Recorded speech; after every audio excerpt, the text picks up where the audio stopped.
No meu podcast de hoje eu tenho a honra de trazer um ex-colega de trabalho. Trabalhamos muito, eu como mesa de áudio, depois produtor do programa, né, do Heron de Oliveira. Esse cara fantástico aí da comunicação, ex-deputado, eternamente deputado aqui do Vale do Taquari. Heron, obrigado por ter vindo aqui no meu podcast, Heron. Eu estou super feliz, Joel, sabe? Por duas razões. Uma é de poder estar diante do microfone. A outra é poder estar diante de ti, porque, assim como tu, também estou emocionado, sabe? Eu vejo que, na medida em que nós falamos, teus olhos marejam, os meus também, a gente não tem controle sobre isso, né? Eu sou muito emotivo. Eu sempre E não quero mudar. Às vezes te controla e diz, não, mas eu acho que a emoção faz parte do ser humano, na sua essência. Né? Ou você é emotivo e comunicador, ou você não é emotivo e vai escolher outra profissão, porque nós não temos como nos desvencilhar da emoção como insumo básico para realizar a nossa tarefa, a nossa missão como comunicadores, né? Diferentemente do que se pensou até bem pouco tempo, as pessoas estabeleciam como pauta de conversas informais a questão da emoção versus razão, né? Estudos modernos nos mostram que boa parte do que nós realizamos não pode prescindir da emoção.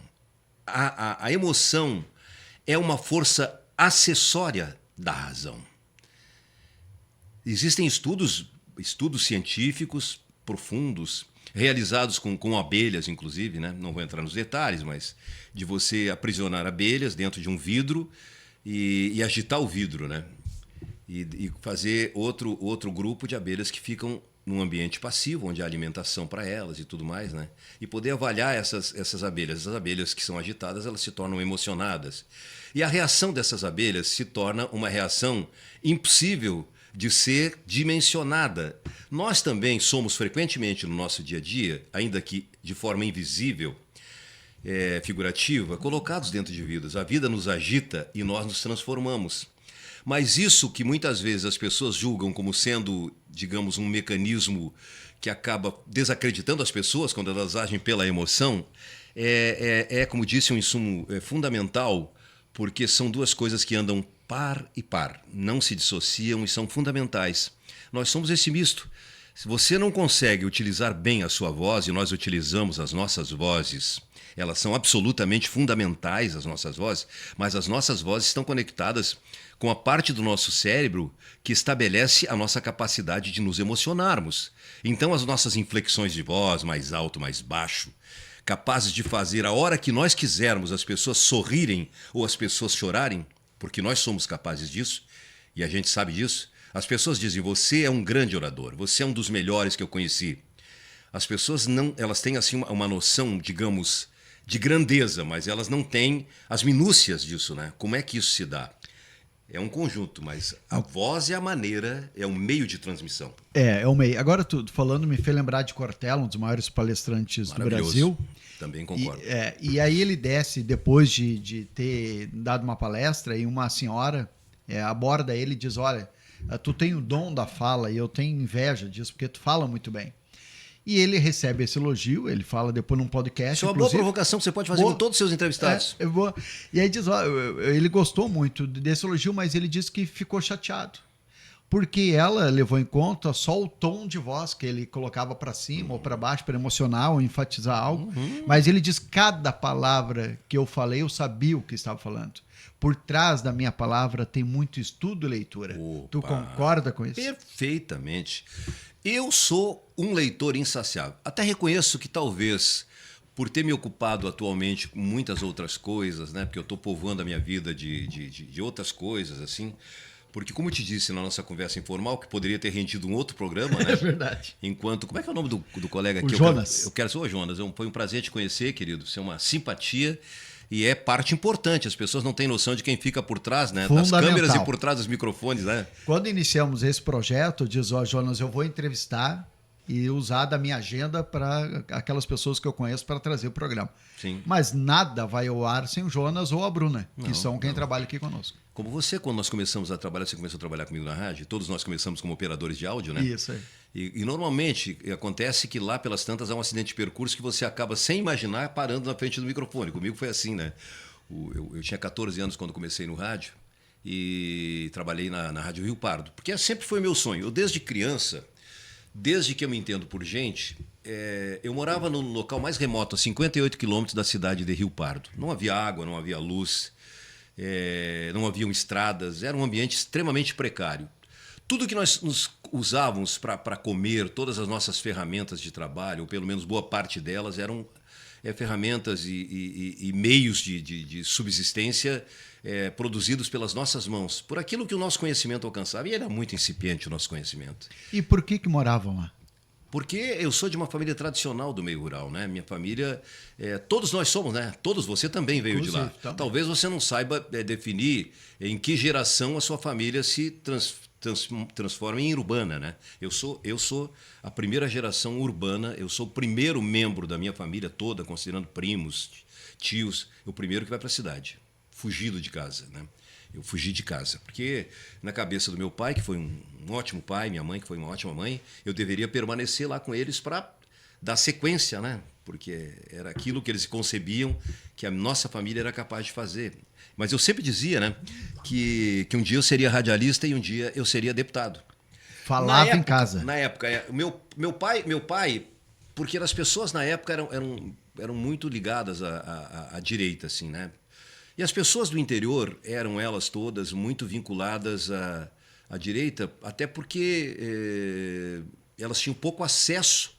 Os meios de comunicação não davam espaço às vozes da esquerda, porque havia censura, né? Uhum.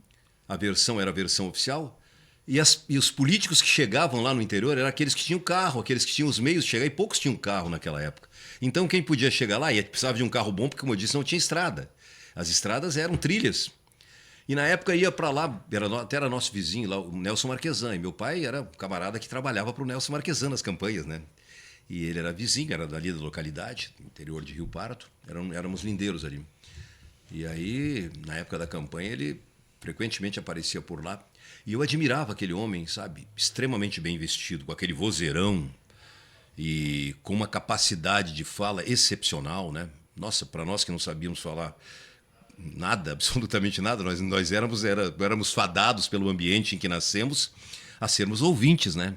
A consentirmos, a assentirmos diante de qualquer coisa que nos fosse dita, especialmente se fosse dita por alguém de paletó e gravata. Paletó e gravata... Não se questionava. Não se questionava. Se você usasse paletó e gravata, você já era doutor. E doutor não se questiona, né? E a gente era até repreendido. E como é que tu saiu de lá daí? Saiu com que idade?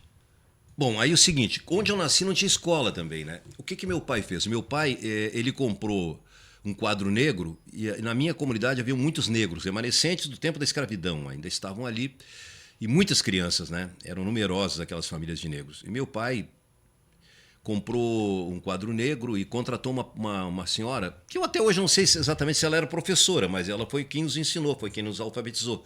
Era a professora Jacila. E ela veio de Butiá, porque a nossa propriedade lá fazia divisa era em Rio Pardo, mas fazia divisa. Tinha o Rio Francisquinho que fazia divisa com Butiá. E hoje ali aquela parte que fazia divisa é outro município, é Minas do Leão, que se emancipou de Butiá, né? E aí veio a dona Jacila lá para casa e o meu pai trouxe todos aqueles meninos pretos lá para casa e meu pai colocou aquelas bancas de galpão. Não sei se você conhece aqueles bancos feitos de madeira, cortado. Meu próprio pai fazia aqueles. Ele chamava, tinha a banca de galpão, as bancas, aquelas bancas que você colocava um pelego em cima e tal. E tinha o fogo de chão, você sentava ali. Mas aí aquilo se convertia numa sala de aula no galpão lá. O galpão era de chão batido. Não havia forro, tinha muita picumã, da fumaceira lá dentro, mas era naquele ambiente que nós fomos ali, nós fomos alfabetizados. E quando tinha que fazer as provas, daí a gente ia para a cidade, né? Ia para Butiá fazer as provas, né? No fim do ano, para poder passar de ano. E isso, depois mais adiante, eu fui estudar lá num colégio que havia a cerca de uns, imagino, 7, 8 quilômetros lá de casa, e eu morava, era uma tia minha que era professora, e eu morava na casa dela. E ali eu fiz todos os estudos no primário e depois naquela época tinha admissão para você passar do primário, tinha que fazer um curso que era tipo um vestibular, era um exame que você fazia para ir para o secundário, né? Na época. E aí, mas antes de completar isso, eu já fui para meu pai e a minha mãe resolveram por bem que eu teria que ir para a cidade e tal. E aí eu fui para a cidade, morei na casa, isso foi fundamental também na minha formação como indivíduo, sabe?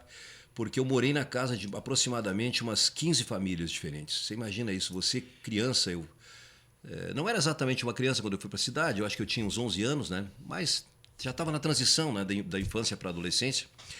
E eram famílias muito distintas umas das outras, né? E tu ficava... Por que tu mudou tanto de família? Porque as famílias se cansam, né? Você imagina, você tem em casa, eu não sei se elas cansavam ou eu cansava delas, eu não sei exatamente, eu te confesso que eu não sei definir isso. Eu nunca fui uma criança rebelde, eu me tornei rebelde depois da adolescência, né? Até porque era muito impositiva a educação do meu pai e da minha mãe, né? Era pai falou, mamãe falou. Acabou. Né? O grande fala, o pequeno obedece. Mas na época todos, isso, era né? Tudo, né? E era isso. Mas eu passei de muitas casas, assim. Depois de lá eu vim para Rio Pardo, né? Aí já tive que fazer o tal do exame da admissão em Rio Pardo. Vim para Rio Pardo, lá também morei em várias casas, né? Aí eu já estava mais crescido, já estava mais avançado na idade, aí já me tornando adolescente, né? Mas extremamente tímido. Eu tive muita dificuldade quando fui para a cidade, quando a professora chamava o meu nome. E a minha professora, né, quando eu fui para a cidade para Butiá estudar, incrível isso, era a irmã Helena Lotterman. Ela foi diretora do Colégio Madre Bárbara aqui em Lajeado. Eu acabei por encontrá-la aqui. Ela acabou sendo diretora do colégio que meu filho estudou aqui. E ela, a irmã Helena Lotterman, eu tenho fotografias com ela de hábito, né? A irmã Helena Lotterman, além de ser um ser generoso, ela sempre foi uma mulher muito bonita, sabe? E era minha professora. E ela foi muito zelosa comigo, porque eu não tinha como conviver com os outros dentro da sala de aula. E ela resolveu, por bem, aconselhar meu pai e minha mãe que eu tinha que ter aula durante um período, separar deles, porque ela dizia Heron, ao invés de responder presente, eu chorava de vergonha dos outros. Capaz. Né? Chorava de vergonha. Sim, eu não tinha condições de nada gregário, nada sociável, muito difícil. E pela forma com que eu me vestia, Joel, eu era sempre vítima. Na época não existia essa palavra, mas era exatamente isso, né? Eu sofria bullying, né? Do jeito que eu me vestia, porque de onde eu vim não se usava calçado nos pés, e lá tinha que usar calçado. E eu chegava, colocava o sapato para ir para a escola, chegava lá na hora, eu tirava o sapato, porque os pés eram esborrachados, né? E os meus hábitos, a minha maneira de me expressar, falava tudo errado. E por isso eu prezo muito hoje, e me esmerei muito, e modéstia à parte, acho que me utilizo muito bem da nossa língua, né? Hoje estudo outras línguas, inclusive. Gosto muito disso. E aí tive essas aulas separadas, né? E aí fui para Rio Pardo. Lá em Rio Pardo eu tive um banho civilizatório, porque logo me destaquei como atleta. E fui um grande atleta nos 100 metros rasos e no salto em altura. Fui vice-campeão sul-americano. Andava... isso tudo me ajudou a me desvencilhar daquela coisa de complexo de inferioridade. Porque eu fui recebido com um carro de bombeiro. Me desfilava pela cidade, sabe? Dava entrevistas. E aí foi quando começou a despertar essa outra coisa que eu havia na época, já dito desde criança, que eu seria radialista. Fui na rádio pedir uma oportunidade de trabalho na rádio. Quantos anos tinha? 14. Com 14 anos. Aí ele me colocou de operador lá na rádio. E o locutor da época era um locutor muito antigo da rádio. Na época era muito grave o problema do alcoolismo no rádio. E esse locutor tinha esse problema. E um dia desses ele tomou um nome do foguetão. E aí o gerente da rádio, que era na época conhecido aqui na região, ele chegou a ocupar uma gerência de rádio por aqui. Zilber Campos era o nome dele. E aí ele foi lá na rádio, viu que eu estava fora do ar, né? Eu cheguei aí, ele disse, não, guri, tu vai, eu vou sentar lá na mesa e eu só ligo o microfone e tu dá a hora. Botar música e tu liga, eu ligo e tu dá a hora. A primeira coisa que eu disse, cara, isso eu acho que era... Vou te dizer, eu acho que era umas 5 da tarde, assim, né? E o cara abriu o microfone para mim. Meu Deus do céu. Quando chegou a hora que Parou tava terminando, eu tava torcendo para aquela música não terminar, pelo amor de Deus. Não termina a música. Terminou a música, ele abriu o microfone, acendeu a luz e era 5 e pouca, sei lá no meu horário. Eu já disse que era 10h15. Errou o horário. Já a primeira coisa que eu fiz foi errar, né? Daí, e esse cara era um cara impaciente, intolerante, era um cara difícil de trabalhar, era muito difícil, desaconselhável para um jovem adolescente que depois se mostraria promissor, começar com um indivíduo daqueles, era muito difícil. Pá, o cara botou a música lá e veio lá, mas me tapou de grito, né? Como é que isso não é possível, tu me dizer uma coisa errou dessa? a hora. Não, eu errei, era de tarde, eu dei o horário da manhã, cara, não tem nada a ver, né? Nervosismo. Nervosismo. Mas eu sou um cara que me desafio, né? E aí, aos poucos, foi crescendo ali dentro. Ah, sim, nossa. Na época a rádio funcionava muito com cartinhas, né? Logo, logo eu me transformei e botaram aí depois, bom, quando esse homem tomou esse porrão dele, ali ele abriu isso para mim da hora e depois, bom, eu fui me tornando mais ousado, né? Porque eles foram me botando mais frequentemente no microfone. Sim. Eu ainda não tinha um espaço que fosse meu, mas frequentemente, né, eu fazia as folgas dos outros, entendeu? Uhum. E aí, pô, e aquilo foi, pô, eu me esmerava, né? Eu comecei a ler, comecei a ouvir rádio mais do que nunca, porque eu sempre vi muito. Era só o que a gente tinha lá onde eu nasci, rádio, aquelas radinhas, aquele radião grande que tu botava uma taquara com um fio lá em cima para poder ouvir.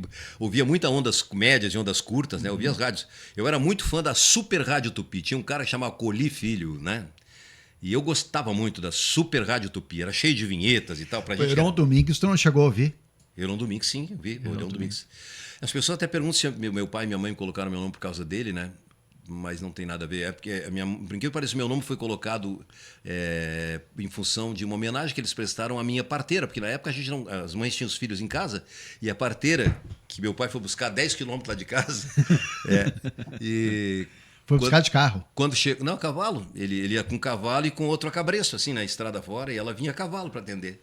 Quando ela chegou, já tinha nascido, né? E aí já tinha uma preta velha dali, vizinha, já tinha feito parto e tudo, cortado o umbigo, né? E a minha mãe não pôde amamentar, inclusive foi amamentada a vida toda por uma preta, né? Tia Maria, minha mãe Maria. Mãe Maria. Mãe Maria, minha mãe preta. Eu tive efetivamente uma mãe preta.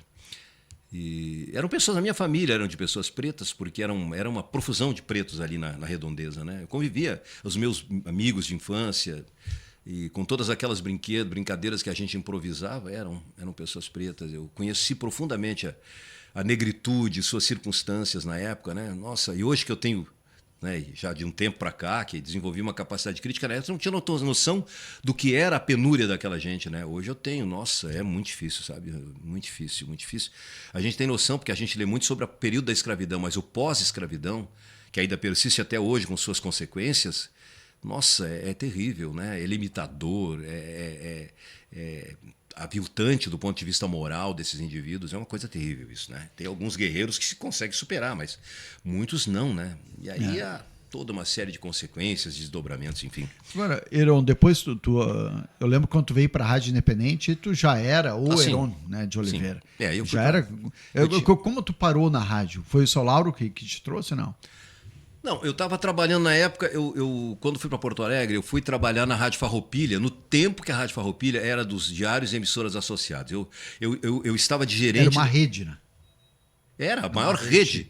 A maior rede, era muito maior que a Rede Globo hoje, na época, para ter uma ideia. Era muito maior que a Rede Globo.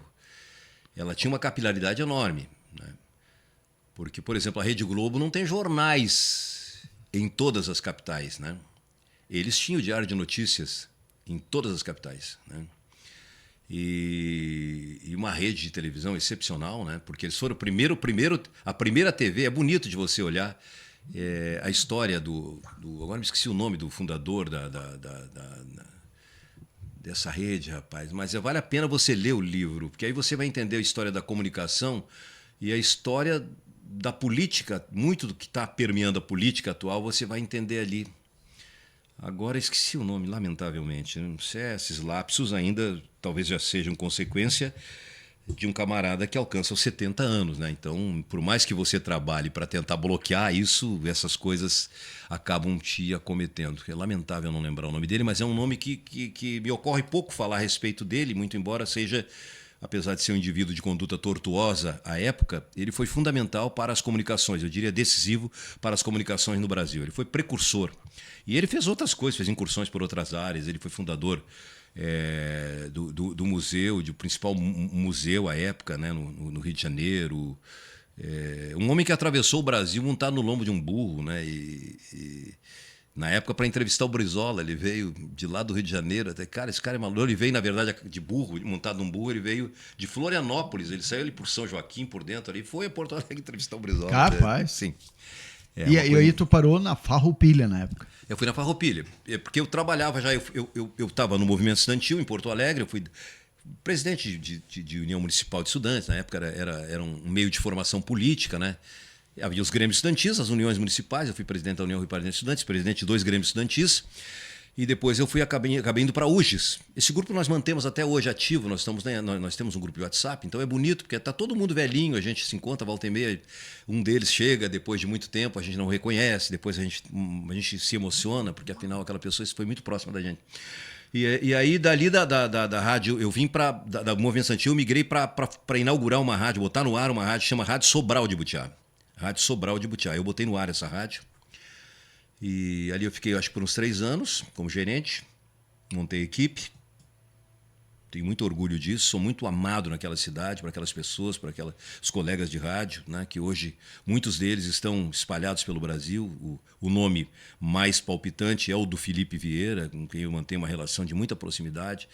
Eu recomendo que as pessoas ouçam esse rapaz e tenham por ele muito respeito, porque é um profissional que se fez com muita luta. Ele não começou como eu, mais jovem que eu, ele começou no rádio.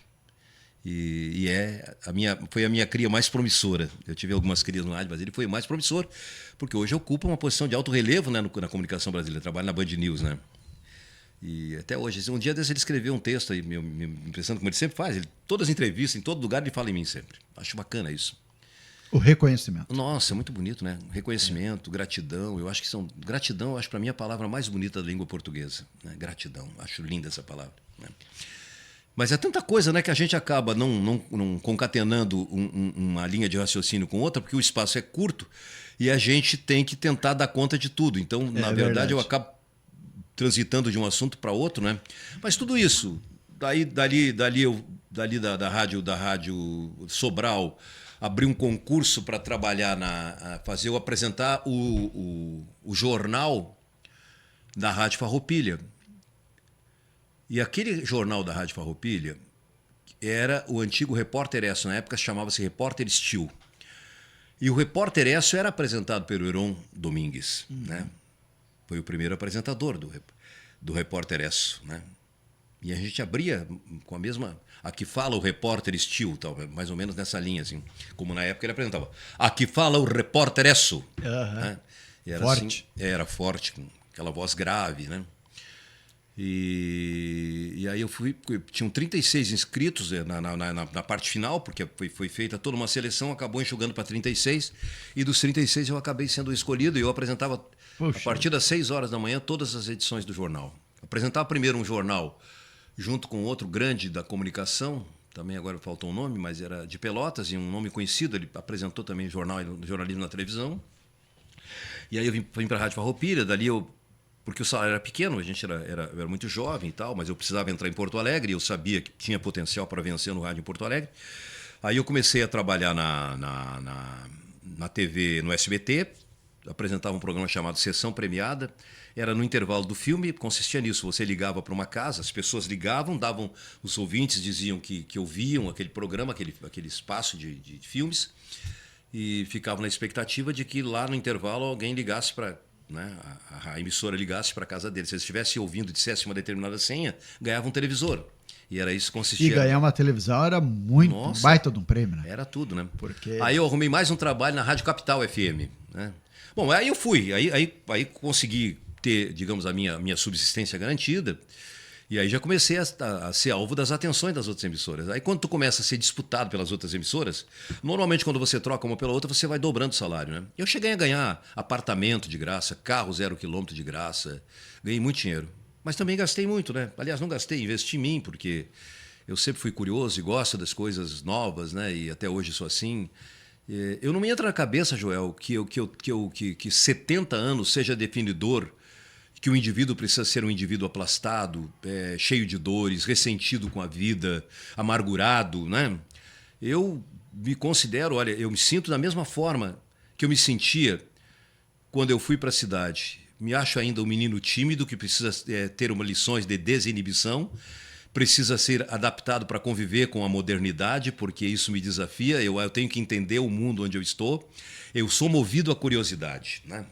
E é por isso que a gente acha que se dá bem no microfone, no rádio, na vida, nas relações com as pessoas, na política, né? Onde eu não fui nem mediano, eu fui medíocre na política, porque queimei etapas, eu fui de vereador, que eu não fui nem vereador, né? Eu Normalmente você sai de vereador, você vai galgar. Eu fui da comunicação, onde você se torna, mesmo que não queira, um tanto quanto arbitrário, porque abre o microfone e você fala sozinho, as razões são as suas e as suas razões não são discutidas. Hoje o rádio está mais plural, os rádios são constituídos por mesas, onde pessoas discutem o assunto. Na época você tinha um operador e você. E o que o homem do rádio ou a mulher do rádio, que eram poucas as mulheres, né? Felizmente hoje nós temos uma maioria, eu acho que de mulheres, é incrível a quantidade de mulheres. Eu particularmente consumo muito uma emissora de rádio que é a CBN São Paulo, é a minha emissora de rádio favorita. Ainda essa noite eu dormi ouvindo, porque eu estou de olho nessa questão do Irã com os Estados Unidos lá e essa coisa está por eclodir. Não sei se não eclodiu enquanto nós estamos falando aqui. E fiquei de olho naquilo, né? E de ouvido naquilo. Então a CBN São Paulo é uma rádio que tem muitas mulheres, né? E ótimas comunicadoras. Ótimas, as melhores. Ótimo. Aliás, eu acho que nós temos uma comunicadora desse nível. Eu cheguei a recomendar um dia para o Felipe Vieira, que ele me convidou para trabalhar em São Paulo. E eu disse para ele, eu não posso, Felipe, mas eu tenho uma jovem aqui que é para mim, a mais promissora. Não, uma jovem eu não quero. Eu quero um jovem, então. Eu disse, não, eu tenho uma pessoa que é feminina com potencial para trabalhar numa grande capital. E aí eu falei o nome da Aline Silva. Uhum. Porque eu acho a Aline excepcional. A Aline é uma das pessoas que me dá prazer de ser radialista. Nossa! A Aline é uma pessoa com quem eu me identifico muito, embora eu não conviva. E eu tenho, de alguma forma, um pouco de participação na vida profissional da Aline, porque a primeira aparição da Aline no rádio se deu exatamente no programa da tarde, né, da rádio, que a gente fez ali. Tinha aqueles debates e eu convidei ela para participar. Ela era uma garota, olha, eu vou dizer se a Aline era produtora do programa. Sim, depois ela foi, né? Depois exatamente. Ela foi. Mas comigo ela foi como participante, porque eu conheci a Aline através da política. Eu estava num evento lá em Fazenda Vila Nova, e lá pelas tantas alguém deu a palavra para a Aline. Ela era uma menina, eu fiquei impressionado com a desenvoltura da Aline para falar, né? E aí convidei ela para participar do programa. E é isso, assim, a partir dali ela se firmou, né? Por conta da capacidade dela, da dedicação dela. Eu imagino que a Aline seja uma pessoa extremamente dedicada. Eu imagino a quantidade de leitura que essa menina deva ter, não só a leitura física de livros, né, e de outros meios que permeiam hoje a nossa condição de poder nos informar, mas é uma pessoa que, se ela passar por uma rua, você pode ter certeza, se você passar pela mesma, você vai metade do que ela vê, você não enxerga, porque é uma pessoa que tem uma capacidade de olhar. O olhar periférico da Aline é uma coisa extraordinária, sabe? O que é importante para o comunicador, né? Muito. Como é que você vai fazer pautas? Como é que você vai entrevistar alguém? Como é que você... Porque você, Joel, hoje pode chegar aqui, ó, que nem nós não combinamos pauta, eu e você. Quando eu estava vindo para cá, cheguei num determinado local ali, eu chego em tudo que é local, e aí cheguei lá, tava alguém disse assim, ô Heron, que tu tá indo fazer o quê? Que tá de camisa, ando sempre com roupa de academia, né? De que tá bonitão e tal. Eu disse, não, eu tô indo, vou fazer um podcast com o Joel, mas sobre o quê? Você não sei, não me falou? Mas como que vai fazer um podcast e não sabe o que é? Mas nem ele sabe. Porque nós não precisamos disso. Claro, precisa alguém que não tem intimidade com o microfone, que já fica intimidado pelo microfone, ele já vai ter que saber, porque ele vai estudar 3 dias antes o assunto para poder vir aqui.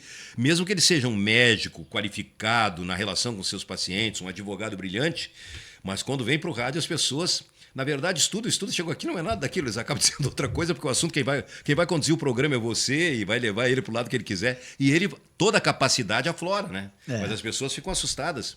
E estudam, se preparam, como a gente também às vezes estuda barbaramente, eu vou para tal lugar. Você às vezes se veste com uma determinada roupa, se esmera para estar bem bonito daquele local, chega lá você fica ridículo, porque ninguém está vestido daquela forma, foi só você que se botou terno e gravata, ou só você que botou sapato, tá todo mundo de chinelo de dedo. Estudar o ambiente, né? Estudar o ambiente, precisa. Agora, Heron, tu fala muito sobre comunicação e eu queria saber a tua opinião sobre comunicação.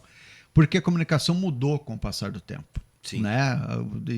As palavras são as mesmas, português é o mesmo, mas agora com a comunicação não só do rádio, que era a única maneira de comunicação, depois passou a televisão, e disseram que o rádio ia morrer e não aconteceu, mas hoje tem rádio, tem a televisão, tem a internet e as redes sociais.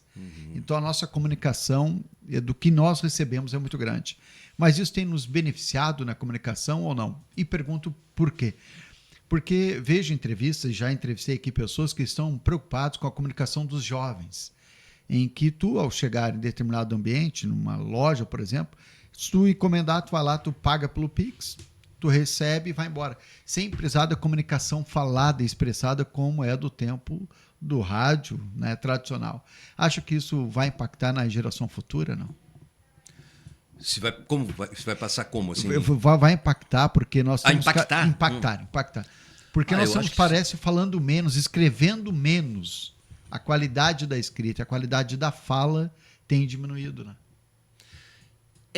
Especialmente escrever se tornou um desafio, porque enquanto você constrói um texto, ao chegar no final você se dá por conta que aquele texto já não é mais atual, né?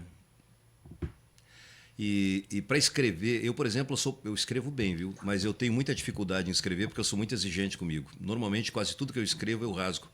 As pessoas me desafiam muito. Ontem mesmo alguém disse, não, uma amiga muito querida lá de Jurerê Internacional, eu conversava com ela, e até conversei com ela porque ela me chamou, estava amargurada. Isso é uma outra coisa também que, com o tempo, né, as pessoas, não sei por que descobriram em mim um bom conselheiro, e você não tem ideia do número de pessoas que me ligam. Não, tá livre, dá uma passada aqui, eu quero conversar contigo. Então eu vou no escritório, vou tomar um café, assim, falo dos mais diferentes assuntos, e ela estava amargurada, e saiu super bem, diz ela, Heron, eu tô só por um livro teu. Quando é que tu vai escrever um livro? Todo mundo, os meus amigos mais próximos, né? Mas toda vez, eu já comecei várias vezes, viu? Mas eu não consigo. Não sei se tu tem essa dificuldade também de rasgar o que tu escreve, assim, achar que aquilo já está defasado. Eu escrevo hoje, escrevo amanhã, quando vou voltar atrás, meu Deus, já não sou mais aquilo. Porque como eu leio muitos autores, né? E normalmente ideias que se confrontam, e aí já eu vou comparar aquele que eu estou lendo hoje, já sepultou aquela ideia do que eu li ontem, né? Na verdade, a síntese daquilo fica na minha cabeça, né?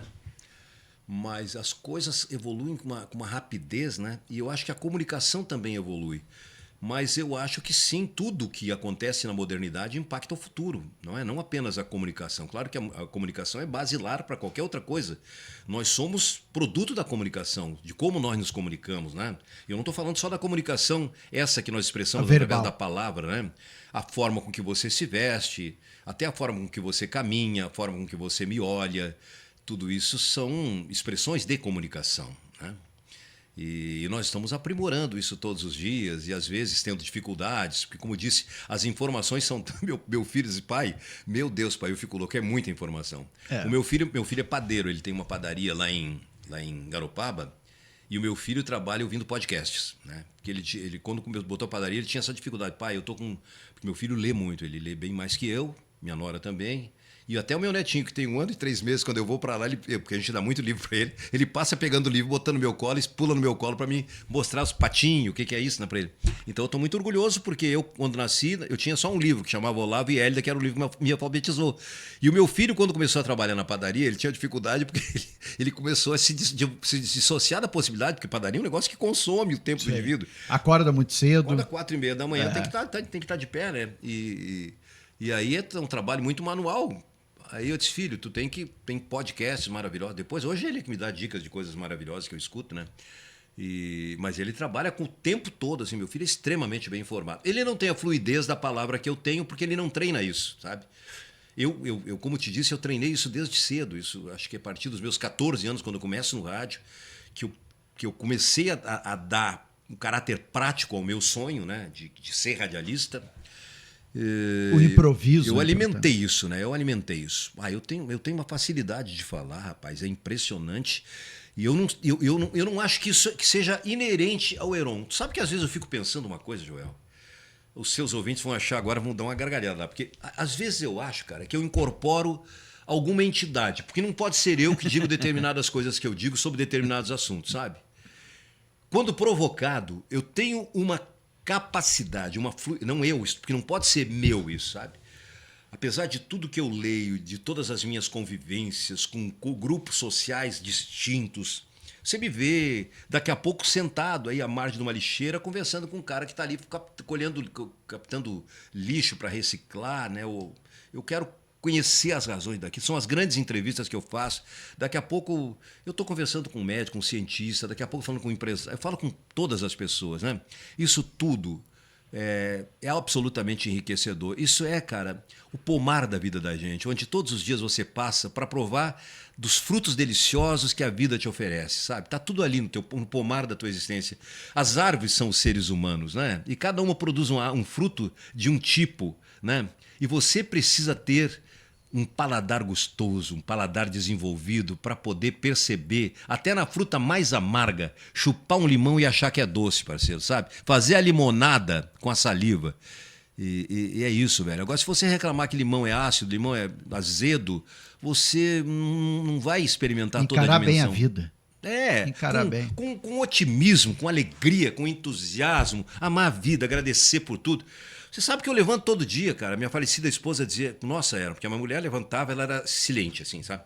Ela levantava, ela tinha um rito, assim, muito pessoal ela levantava, ia fazer o café dela, solitariamente, ela gostava do cheiro do café. Ela botava pro café e fazia assim pro aroma, pro cheiro do café, né? Antes do aroma, antes do sabor, o aroma do café poder se movimentar diante do olfato dela, né? E ela ficava ali silente, era muito reflexivo o despertar da minha. Eu levanto, bom dia passarinho, bom dia cadeira, bom dia mesa, e bom dia para todo mundo. Bom dia, bom dia, bom dia, sabe? É isso mesmo, cara. E isso, eu acho que eu influencio o ambiente por onde eu possa estar. E isso me motiva, me influencia, né? E me enche dessa energia positiva. Contrário senso, se você acordar impactado por um acontecimento que efetivamente não tenha sido dos melhores, ou talvez você tenha tido um pesadelo horrível durante a noite, ficar impressionado com aquilo. Tem gente que tem um pesadelo de noite e acorda pensando que aquilo é verdade, cara.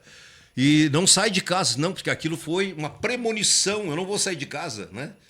Né? Ou alguém diz, olha, amanhã se tu saíres, coloca uma camisa branca, porque se tu colocares uma camisa preta, um automóvel vai te atropelar. O cara não... Sim, acredita. Se ele não tem uma camisa branca, ele não sai de casa. Não sai de casa.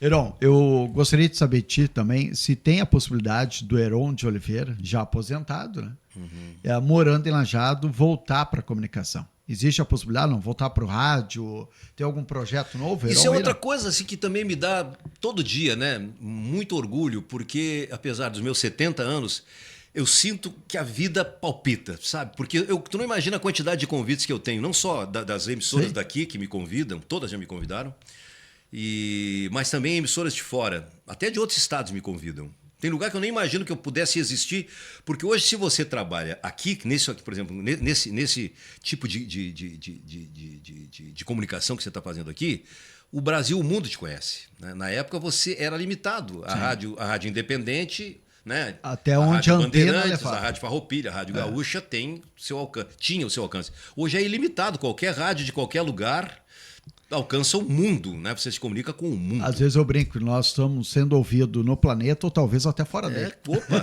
Mas provavelmente, eu acho que sim, que eu acredito que haja vida fora, eu acredito que nós seremos descobertos pelos meios de comunicação de outras civilizações e assim reciprocamente. Mas eu tenho esses convites e até assim, na antessala do programa aqui, eu estava comentando com vocês assim que eu tenho ideia de fazer algo parecido com o que tu fazes aqui, né? Porque no rádio, eu imagino que eu teria muita dificuldade, porque eu entraria numa semana e na outra eles me demitiriam, porque eu sou uma pessoa muito posicionada, né?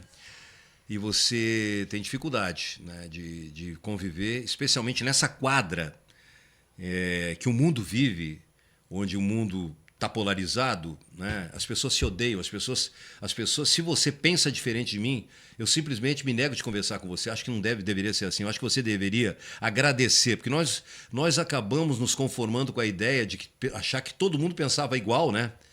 Mas as pessoas, desde sempre, o mundo foi polarizado, né? Só que agora isso aflorou de uma maneira que está muito nítido, assim. Que bom que seja assim. Que bom que nós tenhamos não só uma, mas várias correntes de pensamento, porque é assim que o processo civilizatório nos permite crescer. Agora, se todo mundo diz sim, estou de acordo, concordo contigo, a vida se torna insossa, insípida, inodora, sem sentido, né? Então, eu quero poder um dia fazer comunicação de novo. Não sei qual é o formato. Talvez nas redes sociais, talvez assim. Eu sou muito ruim nisso, sabe? Assim, eu sou consumidor disso, mas eu consumo uma parte muito incipiente daquilo que as redes sociais me oferecem, Porque como eu estou interessado em prolongar a minha vida, eu não acho que simplesmente pelo fato de ter acesso à informação, eu possa dar vazão a ter uma existência mais longeva e com lucidez, né? Porque um fantasma que nos ameaça, e a gente não tem que viver se sentindo assim, né? Mas tem que ter clareza de que existem as doenças senis. Então, tudo que eu faço, estudo inglês, busco dança, curso de dança, curso de canto, faço tudo que é curso que tu imaginar. Agora eu vou fazer um curso de marcenaria, porque eu quero aprender a fazer brinquedos junto com meu neto. Para ele, até agora nós não demos acesso a ele a telas, nós queremos que ele desenvolva. Acho que tem algumas coisas que são coisas do passado que merecem ser reaproveitadas hoje dentro de uma outra visão. Que em vez de estar recebendo coisas prontas, que eles aprendam a criar os próprios brinquedos. Então eu quero lidar com madeira, aprender a ensinar a pintar, desenvolver outros sentidos, como sentir o cheiro da tinta, né? Saber que a serra pode cortar, que daqui a pouco há o risco do prego, do martelo. Ele próprio ter a compreensão da dimensão do seu mundo, né? Mas, em síntese, viu? Você faz uma pergunta se eu quero voltar para o rádio. Eu estou aqui no rádio até agora, não saí porque frequentemente me convidam, e me convidando eu vou. E eu sou uma pessoa que falo muito sozinho, Joel, porque eu moro sozinho, né? Eu não tenho mais minha companheira. Então eu moro sozinho. E sozinho eu converso muito comigo. Eu criei um alter ego assim que é o velho, né? O velho que sou eu, que sou um jovem. E tu acredita que eu faço janta na minha casa e coloco 2 pratos? Eu sou uma pessoa, modéstia à parte, de muito bom gosto. Faço jantar à luz de velas para mim. Cozinha bem, o Jaci Preto que fala com Eu faço frequência. jantar à luz de velas para mim e para o velho, né? Eu frequentemente mando fotografia disso pro meu. Faço selfie disso para mim. Claro que o velho não aparece, mas aparece o prato e os talheres. A taça, o vinho, tudo ali, né? E eu brigo com esse velho, cara. Eu brigo muito com o velho. O velho Heron. Cara, eu fico rouco, né? E eu falo muito, né, Joel? Por exemplo, cada vez que eu vou eu estudo inglês todos os dias. Antes de vir para cá, já fiz 2 aulas de inglês. E eu tenho presencial e estudo também através do YouTube. Quando eu vou para Garopaba, eu vou daqui até Garopaba, eu chego lá absolutamente afônico. Porque eu boto Vai treinando. Eu boto Bluetooth, né? E vou falando daqui até lá. Então eu tenho 10 aulas assim daqui até lá, e depois mais 10 de lá para cá. E eu sou um cara que eu sou muito competitivo em tudo, e eu sou um cara propenso à velocidade. Para ter uma ideia, eu pago todos os anos mais multa do que PVA. Cara, eu encontrei um meio de me informar, porque a gente não pode perder tempo de se informar. A gente não pode perder tempo de conhecer, de estimular o cérebro. Todo lugar que eu tiver, eu não posso estar parado. Eu carrego um livro sempre comigo, sempre carrego o livro comigo. Parou, aproveita para Se eu vou ficar num consultório aguardando para ser atendido, dentista, eu estou lendo, né? E se eu estou dentro do carro, agora essa cara, tu tem livros que tu pode, hoje tu lê, tu tem os livros que não precisa tu tá lendo o livro, o cara tá lendo para ti ali, né? É verdade. Vai aproveitar. E tu vai aprendendo inglês, cara. Hoje, modéstia à parte, se eu viajar, eu estou estudando há 2 anos inglês. Eu me estudo muito, eu me dedico muito ao inglês, sabe? Meu professor diz que eu sou o melhor aluno dele. E eu sou o único septuagenário que ele tem, sou eu. Os outros é o pessoal da Univates, a meninada que está fazendo medicina e tudo. E eles serão impressionante a tua capacidade de cognição. Eu disse, não, ela é proporcional à minha capacidade de doação, eu me dou. Se você não se doa, as coisas não caem no seu colo. Não aprende, né? Heron, lembrar de que, né, esse programa tem o patrocínio de Oral Unique, Sicredi, Santa Clara Máquinas, Quicão, Caderode, Cantina do Filé, CFC Vitória, Preto Materiais de Construção, Tratari Madeireiras Tratadas, Mercadão dos Óculos, Marque Serviços, Tradição Digital, Compensados Lajado e Casa do Ciclista. Eu quero cumprimentá-los porque eles sabem escolher bem quem possa representá-los. O programa efetivamente é objeto de muita atenção por parte dos ouvintes. É impressionante que você vem crescendo e você não está... Na verdade, ainda é muito incipiente o que você está fazendo. Você, com a idade que está, com o tempo que tem de experiência de rádio, embora seja contínua, né? Você é uma pessoa muito empenhada no que faz, viu, Joel? Eu não tenho dúvida que você vai ser um grande comunicador dentro de um formato que nem eu, nem você, nem ninguém conhece, mas a comunicação vai ganhar muitos novos formatos e muitas novas possibilidades, e você não tenha nenhuma dúvida que você estará lá pontificando. Obrigado aos parceiros, né? Obrigado, Heron, por ter vindo. Vai voltar mais vezes, né, Heron? Uma hora por aqui a gente vai poder se encontrar. Quando faltar alguém que venha cá me chama, porque eu tenho prazer de conversar a respeito de qualquer assunto. Tu não substitui ninguém, porque tu é único. Trabalhei contigo, é verdade. Trabalhei contigo, tenho saudades. Eu e o Jaci falamos com frequência. As aberturas do programa do Heron de Oliveira. né? Como ele abria, como encerrava, como tratava os temas, os assuntos abordados, mas, sobretudo, como tu lidava com os teus companheiros. Colegas, né? Com os colegas de trabalho, né? Tu te preocupava de verdade, percebia que alguém não estava bem, te chamava para o lado para conversar, e isso faz parte de uma rotina da comunicação. Até hoje, com meus vizinhos, eu procuro me comunicar. Eu dou bom dia para quem nunca me responde. Eu acredito porque te conheço. Obrigado, viu, Heron? Beijo, Joel. Um beijo para tua família querida, para teus filhos, querido, e muita luz para você. Para nós todos. Obrigado. O Eu Podcast hoje fica por aqui. Quem será que na semana que vem vai estar assentado nessa cadeira? Bom, aí acompanha, siga, compartilhe, comente este programa que hoje foi com Heron de Oliveira.